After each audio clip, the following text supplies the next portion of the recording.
वैसे तो कहते हैं भगवान ने किसी को गरीब नहीं बनाया है, उन्होंने हर किसी को इतना दिया है कि वो अपना जीवन गुजार सकें। और अगर किसी को जरूरत से कम भी दिया है तो भगवान उसके लिए कुछ न कुछ ऐसी व्यवस्था कर ही देते हैं, उनका जीवन चलता रहता है।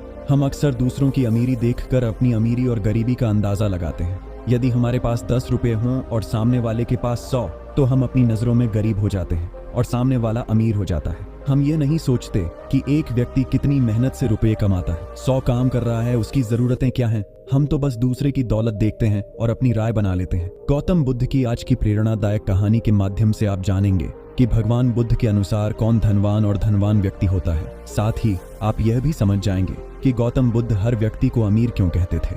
गौतम बुद्ध की कहानी आपको बहुत प्रभावित करेगी और बुद्ध की इस प्रेरणादायक कहानी से मिली सीख आपके बहुत काम आएगी। एक बार की बात है, ऐसा हुआ, एक राज्य के राजा ने गौतम बुद्ध को कुछ दिनों के लिए अपने राज्य में आने का निमंत्रण दिया।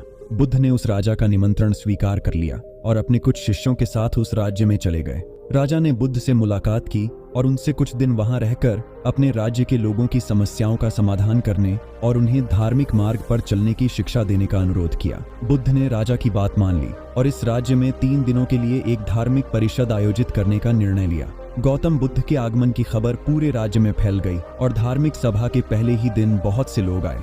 उसी राज्य के चौराहे पर एक भिखारी बैठा रहता था। उसे भी गौतम बुद्ध के आने की खबर थी, लेकिन वह सोचने लगा कि धर्म सभा में जाकर और यहाँ बैठकर उसे क्या मिलेगा। जैसे जैसे लोग आएंगे वे मुझे भिक्षा में कुछ न कुछ अवश्य देंगे। पहले दिन कई लोग आए और इस भिखारी ने अच्छी खासी कमाई की। अगले दिन फिर वही क्रम जारी रहा। भिखारी ने भीख मांगने के साथ साथ यह भी देखा कि धार्मिक सभा में जाते समय लोग उदास और दुखी हो रहे थे और उन्होंने उसे कुछ दिया भी नहीं। जब वह बुद्ध से मिलकर वापस आता है तो बहुत खुश दिखता है और खुशी खुशी भिक्षा भी देता है। यही सोचते सोचते दूसरा दिन भी बीत गया। तीसरे दिन जब बहुत कम लोग आए तो भिखारी परेशान हो गया। उसने कमाई नहीं की। उसने सोचा कि बुद्ध तो सबकी समस्याओं का समाधान दे रहे हैं, तो क्यों न मैं भी उनके पास जाऊं और अपनी गरीबी दूर करने का उपाय पूछूं। ऐसा सोचकर वह भी धर्म सभा में गया, लेकिन वहां लंबी कतार थी। बड़ी मुश्किल से उनकी बारी आई। बुद्ध के पास पहुंचकर उसने प्रणाम किया और कहा, प्रभु, इस गांव में सभी लोग सुखी हैं और सभी लोग धनवान तथा सुख सुविधा संपन्न हैं, फिर मैं गरीब क्यों हूं? तुम गरीब हो क्योंकि तुम हमेशा दूसरों से मांगते रहते हो, लेकिन कभी किसी को कुछ नहीं देते हो। भगवान बुद्ध ने उस भिखारी को देखा। आपको लगता है कि लोग तुम्हें भीख में बहुत सारा धन देंगे, लेकिन आप किसी को बदले में कुछ भी नहीं देना चाहेंगे।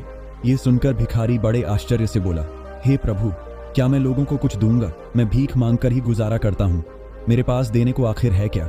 बुद्ध कुछ देर के लिए चुप हो गए और कुछ देर रुककर बोले, तुम बहुत मूर्ख हो। भगवान ने तुम्हें और हम सभी को किसी को देने या दूसरों के साथ बांटने के लिए बहुत कुछ दिया है। आपने एक मुस्कान दी है जिसे आप दूसरों के साथ साझा कर सकते हैं और उन्हें आशा और उम्मीद दे सकते हैं। तुम्हें आवाज दी गई है जिससे तुम मीठे बोल बोलकर लोगों की प्रशंसा कर सकते हो। तुम्हें 2 हाथ दिए गए हैं जिससे तुम दूसरों की मदद कर सकते हो।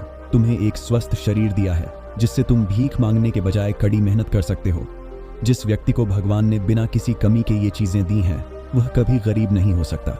आप सिर्फ अपनी सोच के कारण गरीब हैं।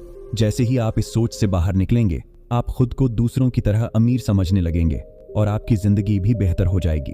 दूसरों की खुशी देखकर अपनी तुलना दूसरों से न करें। भगवान ने सभी को अमीर बनाया है, बस जरूरत है तो अपनी सोच सुधारने की। भगवान बुद्ध की बातें सुनकर मनुष्य को अपने जीवन का मूल्य समझ में आया और वह उनके द्वारा दी गई शिक्षाओं के अनुसार अपना जीवन जीने लगा। जब हम सभी अपनी तुलना दूसरों से करते हैं या दूसरों को खुश देखते हैं, तो हमें लगता है कि हमारी जिंदगी खराब है और बाकी सब मजे कर रहे हैं। हम अपने जीवन में कभी भी अच्छी चीजों पर ध्यान केंद्रित नहीं करते हैं।